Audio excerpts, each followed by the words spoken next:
여론조사로 만나보는 민심의 선택 배수진 시간입니다. 배. 안녕하십니까. 자고 우면하지 않는 배추도사 배종찬입니다. 그리고 수. 좌충우돌 시사평론가 수민 킴입니다. 알겠습니다. 자, 오늘은 뭘 할 거냐면 역시 이 공천 얘기를 해볼 건데 또 공천하면 또 여론조사가 백미 아니겠습니까? 그렇죠. 예, 이 공천과 본선 선거 이 여론조사 업체의 성수기입니다. 뭐 그 얘기를 해볼 건데 그 전에 먼저 요 얘기부터 좀 짧게 짚어보죠. 지금 각 당의 공천이 한 반 정도 된 거예요. 지금 국민의힘이 조금 빠르고 민주당은 그거보다 좀 늦는데 어쨌든 평균 한 반 정도 됐습니다. 현재까지 이 거대 양당의 공천 작업 어떻게 보고 계신지 우리 배수진이니까 배부터. 이건 뭐 여론조사된 내용도 있기 때문에 이따 뭐 소개는 해드리겠습니다만 네. 대체적으로 평가부터 해보죠. 뭐 국민의힘 쪽이 조용하다. 네. 그러니까 조용한 건 뭐 혁신이냐 아니냐를 떠나서 무난하다. 네. 여론에 조금 더 부정적 표현이 적은 편이다. 네. 반면에 민주당은 지금 뭐 당이 쪼개질 정도는 아니더라도 이탈할 수도 있고 또 반발할 수도 있고 상당히 극심한 내용에 놓여 있다 이렇게 봐야 되겠죠. 민주당이 지금 공천 상황으로서는 상당히 힘든 상황으로 봐야 될 것 같습니다. 네. 아마 저 결과에 대해서는 김수민 평론가도 동일하게 보실 건데 그럼 김수민 평론가 그렇게 물어보죠. 국민의힘이 조용한 이유하고 네. 민주당이 더 시끌시끌한 이유는 뭐라고 보세요? 일단은 양쪽이 갖고 있는 결정적인 조건의 차이가 있죠. 어떤 현역 의원의 수입니다. 어... 그러니까 국민의힘 입장에서는 지난 총선 때 많이 졌기 때문에 네. 그때 살아남아 있는 의원들은 아무래도 경쟁력이 조금 더 있다. 네. 물론 한동훈 비대위원장은 네. 저게 비슷한 얘기를 근데 하더라고요. 그들의 지역구가 사실 국민의힘의 전통적 강세 지역구인 탓도 있겠지만 네. 네, 그것도 무시 못하는 거예요, 사실은. 크지 않나? 예, 근데 사실 뭐 영남에 가면 우리 셋도 거기 가면 살아남을 수 있겠다. 현역 의원이면. 아닌가? 네. 네, 영남에서도 네. 그 4년 전에 내가 당선됐어요. 무소속으로. 네, 그러네. 지는 네. 경우 가끔씩 있기 때문에 네. 예, 그런 것들이 이제 일단 깔려 있는 부분이 있는 거겠죠. 그리고 국민의힘도 사실 지금 보면 이제 뭐 예를 들어서 장제원 의원 같은 경우 불출마 선언했는데 네. 그 지역구에 최측근이 전략 공천을 받는다거나 네. 또 권성동 의원을 포함해서 여러 소위 윤핵관 의원들이 살아남는다거나 또 대통령실도 처음에는 몇몇 좀 이렇게 속가지는 듯 했으나 가만히 보면은 이원모 전 행정관 포함해서 비서관 네. 포함해서 속속 들어가는 것들 보면은 국민의힘도 사실은 언론에서 이것은 쇄신이 도대체 있는 거냐 이렇게 비판받을 소지가 있죠. 다만 공천이라는 게 다른 당하고 같이 이루어지고 있기 때문에 상대평가? 그렇죠. 민주당의 시끄러움 때문에 국민의힘 쪽에 너무 지나치게 이렇게 달라진 게 없는 공천이 묻히고 있는 감이 있는 거죠. 그냥 민주당이 간단하게 이렇게 보면 될 것 같아요. 공천이라는 것은 뭔가 최대화되는 변수가 있으면 공천은 파장입니다. 그러니까 우리가 2016년이 그랬던 것이죠. 뭐 그때는 이제 옥새가 최대화됐잖아요. 그러다 보니까 이제 옥새 들고 나르샤, 자빠지샤, 슈머샤, 달리샤인데 이번에는 뭐 몇 년이 지났는데 이제 아직 얘기합니까? 친명이 최대화되기 진짜 때문에 비슷하다.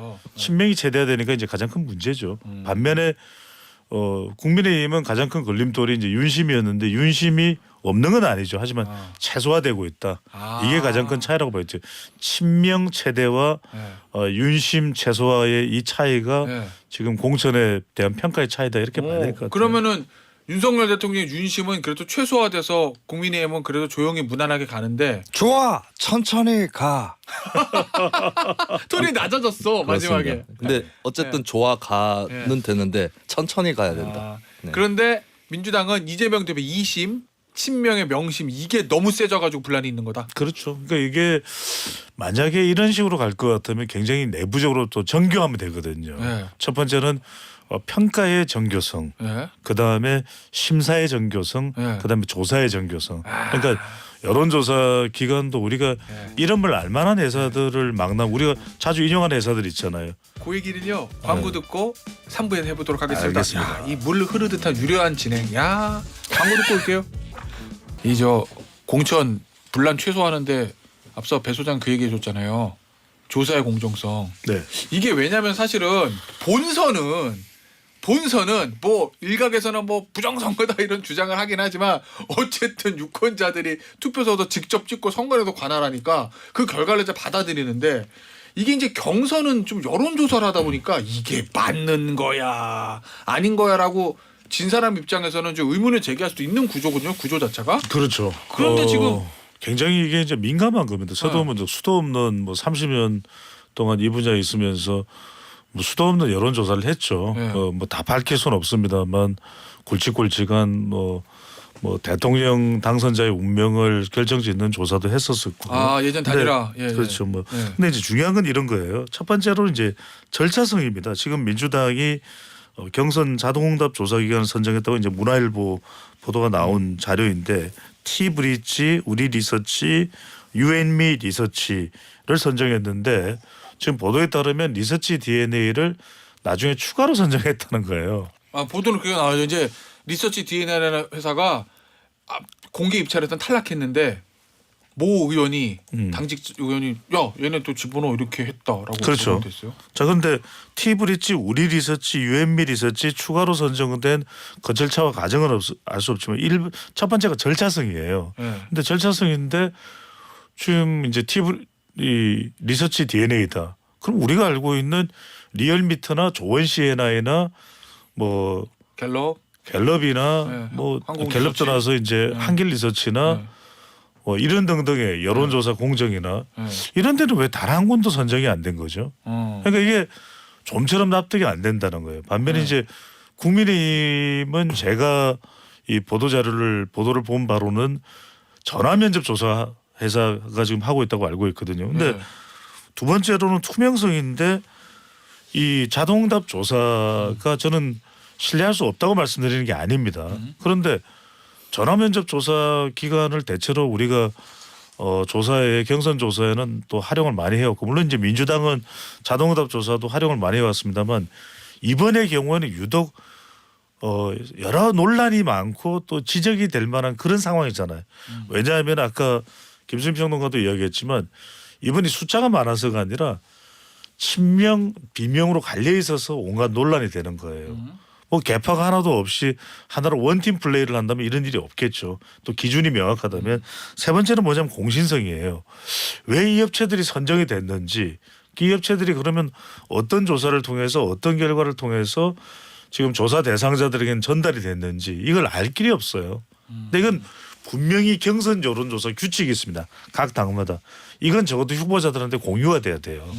그런데 이런 부분이 일치 안 되면은 왜 그러면은 티브릿지를 선정했는지 우리 리서치를 했는지 유엔미 리서치를 했는지 리서치 DNA를 추가 선정했는지 그리고 또 하나는 뭐냐면 제 말씀을 이제 간략하게 정리를 하면 자 재심 신청한 거 다 기각하잖아요. 네. 이건 불을 보듯 뻔했어요. 왜 지금 여기서 다시 조사하겠다는 순간 민주당은 풍비박산이 나요. 왜? 이 조사 결과를 다 뒤엎어야 되거든요. 그렇겠네. 그러면 이 선정한 것부터 다 문제가 되고 징계를 하든지 해야 되고 엄청난 파장이 우리가 예상할 수 없는 상상할 수 없을 정도의 파장이에요. 그러면 이런 경우에 당은 항상 이전의 경우보다도 어떤 결정을 내냐 정면 돌파를 합니다. 다 뭉개고 지나가요. 몰라. 우리는 이거 정확한 거야. 이 제기하지 마. 우리는 그냥 다 기각할 거야. 재심 청구 소용없어.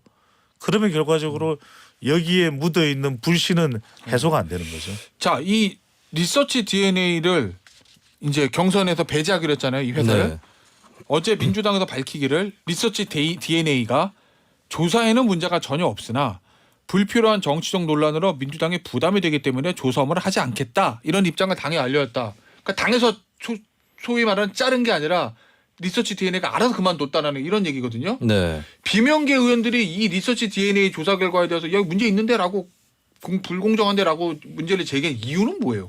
일단 리서치 DNA 아까도 잠깐 얘기가 나왔지만 선정 과정에서 보면 3개 업체가 정해졌는데 그 다음 날에 하나 추가가 됐다라고 하는 데서 일단 미심쩍다는 얘기가 나오는 것이고 여기에 대해서도 이제 정필모 의원이 민주당의 선거관리위원장이었잖아요. 일단 저기 나왔으니까 네. 제가 모 의원이라고 그랬는데 저 수석 사무부총장 맡고 있는 저 공관위 간사죠. 김병기 의원이 네. 리서치 DNA를 추가했다는 의혹이 있다. 네, 근데 이제 정 의원 입장에서는 이걸 반드시 실체적 진실을 규명을 해야 된다라고 지시를 했는데 이게 잘 안 밝혀질 것 같으니까 그만뒀다. 이게 굉장히 유력한 설이거든요. 그러니까 리서치 DNA가 어떻게 조사를 했는지 그 조사의 뭐 방법이 공정한지 이걸 떠나서 일단 이제 들어가게 된 경위 그리고 이제 과거에 하필이면 또 성남시에서 했던 조사를 맡아서 했던 경험 이런 것들이 이제 문제가 되니까 한마디로 이해충돌 논란인 거죠. 근데 이해충돌이 선거법이라고 했을 때는 보통 어떤 부당하게 이익을 취했는자가 예. 중점이 되는 건 아닙니다. 그러니까 그럴 우려가 있는데 배제되지 않았다. 예. 뭐 이런 것이 이제 핵심인 거죠. 그렇기 때문에 이 논란을 이겨내지 못하고 일단은 제외가 된 거죠. 이 지금 문화일보에서 나왔던 기사인데 뭐 기사에 나온 거니까 인용을 해드릴게요. 네. 이거 우연인지 필연인지 모르겠는데 배 소장 네. 리서치 DNA가 작년 12월에 박용진 의원, 송갑석 의원, 이 현역 의원 평가 여론조사를 했답니다. 박용진은 하위 10%, 송갑석은 하위 20%. 그리고 올 2월 17일 얼마 전이네요. 홍영표, 송갑석, 이인영 지역구에서 현역 제외하고 후보 적합도 조사를 했다. 이게 이제 비명계가 제일 반발하는 여론조사잖아요. 그런데 그 여론조사 다 이 회사가 우연인지 필연인지 이제 그러니까 모르겠는데. 제가 드린 말씀이에요. 절차성과 투명성과 공신성에서 지금 우리 청취자분들이 한번 들어보십시오. 네. 제가 이 회사들이 잘못됐는지 어떤지는 저도 몰라요. 아무도 모르죠. 그런데 그러니까 자 티브리지 잠시만 리서치 뒤에는 그렇게 얘기했어요. 예. 조사 결과 전혀 문제 없다. 다만 민주당에 정치적 논란을 줄 수 있으니까 우리가 빠지겠다. 이렇게 얘기한 거라는 점. 예. 그러니까 이게 이전에도 이런 경우들이 많았어요. 이거를 회복할 수 있는 방법은 당에서는 찾을 수가 없습니다. 그래서 제가 말씀드린 절차성과 투명성과 공신성에서 네.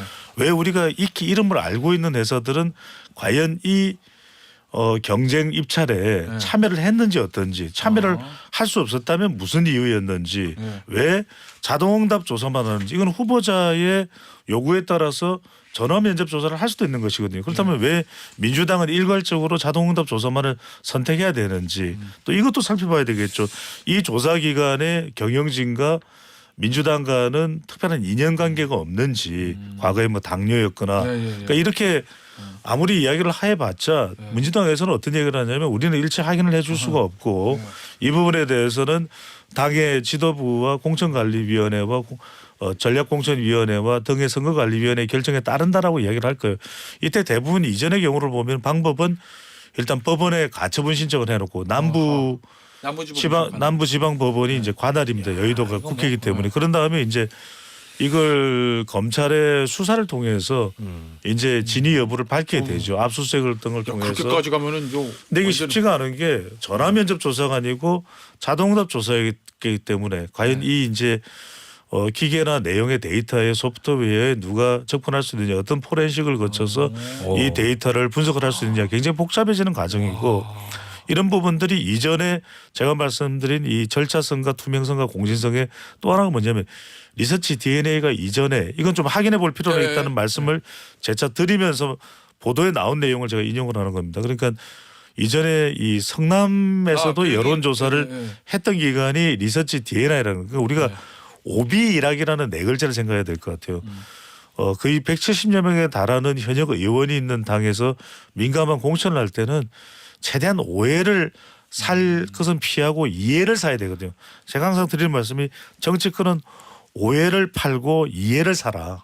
그러니까 이건 처음부터 굉장히 명쾌하게 조사기관 선정 등을 설계를 했더라면 이런 일이 절대 없었을 텐데 그러다 보니까 하위평가는 어떻게 되느냐 다 공개하라. 예전에는 일절 이렇게 하위평가 받은 사람이 자기 평가된 걸 공개한 적이 없어요. 그러니까 이건 세 글자입니다. 억울함. 억울함 때문에 계속해서 논란이 되는데 이게 민주당의 지지율이나 총선 경쟁력에도 영향을 미칠 수밖에 없다면 민주당은 그렇게 얘기하셔요. 지도부 중심으로는 아무런 문제가 없다. 우리는 잘하고 있다. 시스템 공천은 역시 민주당이라는 이야기를 했지만 결국 국민들과 중도층의 평가가 중요하겠죠. 알겠습니다. 자, 뭐 지금 요 자연스럽게 여론조사 얘기 계속하고 있으니까 이 여야 지지율 얘기 좀 해볼게요. 배 소장, 요거 정당 지지율 최근에 나온 거 있죠? 그렇습니다. 최근에 나온 이제 이 정당 지지율인데 이 정당 지지율 조사를 보면은 오늘 소개해드리는 모든 조사는 중앙선거론조사 심의위원회 홈페이지에서 확인 가능합니다. 자, 서울경제의뢰한 익히 우리가 이름을 여러 차례 늘상 듣고 있는 한국갤럽이 20일, 23일 무선 전화 면접 조사를 한 것입니다. 자, 이 내용을 보면 정당 지지율이 국민의힘 41%, 20일, 23일 조사입니다. 민주당이 36이에요. 그런데 이 조사가 참 주목할 점은 지난해 8월 21일과 22일 이후 조사에서는 계속 민주당이 앞섰어요. 그런데 이번 조사에서 크로스가 됐습니다. 예. 그래서 국민의힘 41, 민주당 36인데 대체적으로 응답자의 내용들을 보면은 수도권에서 좀 흔들렸고 또 호남도 좀 흔들리고 50대도 좀 흔들리거든요. 특히 30대도 흔들려요. 이게 전통적인 민주당의 지지 기반이었다면 공천이 삐그덕삐그덕거리면은 지지층이 흔들립니다. 왜? 아니 지지층들이 이해를 못하는 거죠. 내가 지지하는 우리 지역구의 현역 의원이 왜 이 평가를 받은 거야? 그래서 지금 민주당의 지지율은 공천의 영향을 가장 많이 받은 것으로 보입니다. 김수미 평론가 어떻게 평가합니까? 여당 이 여야의 지지율 역전. 네. 그 이유. 지지율 역전 일단 뭐 민주당의 하락세에 대해서는 배종찬 소장님 얘기를 해주셨고 공천 파동 말고는 다르게 설명할 도리는 없을 것 같아요. 네. 그리고 민주당 지지층에서도 예를 들면 지난 대선 때 네. 이재명 대표가 얻은 표가 1,600만 표거든요. 사실은 이 1,600만 표만 제대로 가져가도 총선에서는 이길 수 있다라고 네. 하는 그 정도의 높은 수치의 표인데 여기 지지층은 다양하게 구성돼 있다라고 봐야 될 것 같고 흔히 뭐 강성 지지층이 특정 정당 지지층을 이끌고 있는 것처럼 보이지만 강성 지지층의 지분이라는 것도 한정돼 있다라고 하는 거예요. 예, 그런 상황에서 이제 예를 들면 뭐 박용진 의원이라든지 이쪽에서의 공천에서 뭐 하위 10%다라고 했을 때 근데 박 의원이 사실 국민의힘에 가까운 성향을 가진 의원도 아니었었고 그렇죠. 오히려 진보 성향이 더 강하면 강했지 예, 그런 의원이었는데 저 정도도 지금 못 받고 있구나. 나아가서는 심지어 임종석 전 청와대 비서실장 같은 친문 핵심 출신 인사들조차 좀 밀어내는 듯한 이 모습이 이제 지지층 안에서도 동료가 있을 수밖에 없다라고 하는 거고 국민의힘 지지율은 이제 공천에서 뭐 비교적 더 무난한 측면도 있겠지만 사실 지금 그 부분이 있어요. 뭐 이 부분 저는 중요하게 좀 작용을 하는 것 같은데 의대 정원 확대에 관련된 이제 정부에서의 드라이브 네. 이런 것들을 일단 밀어주는 효과가 분명히 있고 이게 흡사 미러링인데 4년 전에 네. 문재인 정부 때 네. 코로나19에 대응하는 정부의 노력 네. 여기에 또 국민들이 나름 평가를 해준 네. 거 아니겠습니까? 네. 이번에도 좀 비슷하다. 수혜자만 다를 뿐. 네. 그러면은 의료 문제에 관련된 것이죠. 이 의대 정원 확대에서 대통령실에서 강한 드라이브를 걸고 있는 거 이게 총선 전국에서는 여당에게 유리하다. 일단은 현재로서는 영향을 끼치고 있습니다. 물론 앞으로 의료 대란이 장기화된다거나 예. 또 불상사가 일어난다거나 했을 예. 때 물론 제가 봤을 때는 의사단체 쪽으로 먼저 책임 추궁이 있을 걸로 보이는데 여론에서는 네. 근데 이게 길어지면 이제 정부도 부담을 안을 수는 있겠죠. 하지만 현재는 적어도 초기 드라이브이기 때문에 안 그래도 의대 정원 확대에 대한 지지 여론이 높은 상황에서 이걸 집행하고 있는 손 네. 정부 여당 쪽으로 어느 정도 이제 프리미엄이 가고 있다 이렇게 볼 수 있겠습니다. 결국에는 이제 중도층이 어떻게 평가하는 중요한데 방금 전에 김수미 평론가가 의대 정원도 대통령 지지율에 영향을 미치는 거니까 이건 이제 대통령 지지율이 총선에 어떻게 네. 영향을 미치느냐의 차원에서 이제 봐야 되는 부분이고요. 근데 실제 서울경제와 한국갤럽이 여야 공천에 대해서도 직접 물어봤습니다. 네. 어떻게 공정성을 평가하는지 물어봤는데 국민의힘이 공정하다가 40%, 민주당은 공정하다 따로 물어보긴 했습니다. 개별적으로 물어봤습니다. 국민의힘은 공정하다 40, 민주당은 27이에요. 네. 그러니까 이게 지금 불공정하다는 네. 국민의힘은 40인데 민주당은 불공정하다가 절반이 넘는 53입니다. 네. 이게 지금 절대적으로 민주당 지지율이나 이재명 대표의 이미지나 타격을 주고 있는 건데 저는 지금 중요한 게 네. 임박추다. 임박추. 임박한 거죠. 임박추 나 알아. 잠깐 맞출까 네. 내가. 네. 임종석. 그렇죠. 박 모르겠다 갑자기. 박용진 추는 추미애. 그렇죠. 박용진은 아직 경선 확정 안 됐어요? 확정이 안 그러니까 이제 이 경선은 들어갔죠. 경선은 들어가는데 경선 들어갔다? 이 경선에 대해서 자기가 하위 10% 받은 예. 것에 대해서도 재심한 게 기각이 됐거든요. 근데 거기 정봉주 전 의원하고 이승훈 변호사 그렇죠. 맞상대가 누구냐면은 네. 정봉주고 또 한 사람이 더 있습니다. 이승훈 변호사. 그렇죠. 네. 이 여기 이제 임종석 같은 경우에 어제 이제 안규백 전략 네. 공천위원장이 미룰 수가 없다. 오늘쯤에 네. 결과가 나온다는 것이거든요. 네. 근데 지금 이게 이른바 임종석 전 비서실장을 둘러싼 세 사람이 등장합니다. 네. 문재인 대통령, 전 대통령 그리고 이해찬 전 대표, 네. 이재명 대표까지. 네. 자 이게 이제 추미애 전 장관까지 등장하죠. 과연 어떤 결정이 내려지느냐에 야권의 빅샷은 다 따라서 있네. 그렇죠. 빅샷이죠. 알겠습니다. 어떻게 될 거로 보세요? 말 나온 김에. 저는 제 예상은 네. 임종석 공천을 안 할 가능성이 높다. 왜냐하면 공천을 할 것 같으면 어제 시작했- 발표를 하는 게 맞을 텐데 어. 미루는 걸 보면은 네. 상당히 이 이재명 대표를 둘러싼 내부의 핵심 참모들 사이에서는 임종석에 대한 거부감이 여전한 것 같아요. 임종석 전 실장에 대해서. 왜냐하면 고민정 최고위원회 이런 이야기까지 이러면은 이 정도면은 공천 안 할 수가 없을 텐데 하면 어제 좀 발표가 돼야 됐을 텐데 하루를 미룬다는 것은 뭔가 다른 생각과 방향이 있는 거 아닌가라는 생각이 듭니다. 저는 반대로 걸어보겠습니다. 준다. 네. 고민이 될 때는 배 소장님 반대로 아. 공천을 준다. 중성동갑에. 네네. 오. 뭐 경선으로 줄 수도 있고 네. 아니면 그냥 단수 추천으로 네. 줄 수도 있고 이거 네. 조금 이제 경선 줘도- 눈여겨 본 것은 이해찬 전 대표의 반응이었어요. 명문 정당으로 선거 임해야 된다. 예. 그러려면 임종석을 공천을 줘야 된다. 근데 이해찬 전 대표는 사실 이재명 대표가 지금의 이 자리에 오기에 상당히 기여한 인물이거든요. 그렇게 알려져 있죠. 원래 이재명 이재명 대표의 어떤 당의 비중이랄까 또 이력 이런 것들이 조금 짧은 편이었는데 예. 이해찬 대표의 지원 이런 예. 것들이 없었으면 이 자리에 못 왔을 거고 예. 이해찬 대표 말이라면 조금 듣지 않을까. 예, 그리고 안 그래도 여러 뭐 박용진 의원 포함해서 이 공천이 잘 안 되고 있는 부분들이 있는데 예. 공천에서 배제하지는 않을 거다 적어도 예. 저는 그렇게 봅니다. 추미애 전 장관은요. 저는 두 가지 가능성. 임종석 단수 추천을 주거나 예. 아니면 임종석 대 추미애로 경선을 붙이거나. 네, 두 가지. 웬만한 본선보다 더 재밌는 경선 아니야? 저는 조금 다른 임종석 대 추미애. 분석인데 하나의 단서를 달자면은 네. 뭐 같은 지역구에 뭐 맞경선을 시키지는 않을 것 같아요. 근데 이제 추미애 전 장관을 살릴 생각이 있다면 뭐 송파든 아니면 동작이든 지금 그런 데는 그러면 임종석을 살리겠죠. 그러니까 추미애 전 둘 장관을 다 살린다. 추미애 전 장관을 살려야 되면 임종석 전 비서실장을 죽일 수는 없잖아요. 그다음에 추살 임살 예. 그다음에 추안살 그러면 임안살 되는 거예요. 그러면 추생 임살 이렇게 할 가능성은 없어요? 복잡해지네요. 대놓고 그냥 대놓고 그런 자, 가능성도 한정부- 그런 가능성도 배제할 수는 없는데 그 가능성에 김태현 앵커가 거는 걸로 하시죠. 저거 왜 걸어요, 저는. 알겠어요. 자, 근데 지금 보세요. 민주당 네. 지지율 하락세예요. 예? 그리고 지금 앞서 그 서울 그 지지율이 앞서도 저희가 소개를 해드렸지만 그러면 이재명 대표가 뭔가 이거를 총선 때까지 계속 이렇게 갈 수는 없잖아요. 한번 반전을 일으켜야 될 거 아니에요.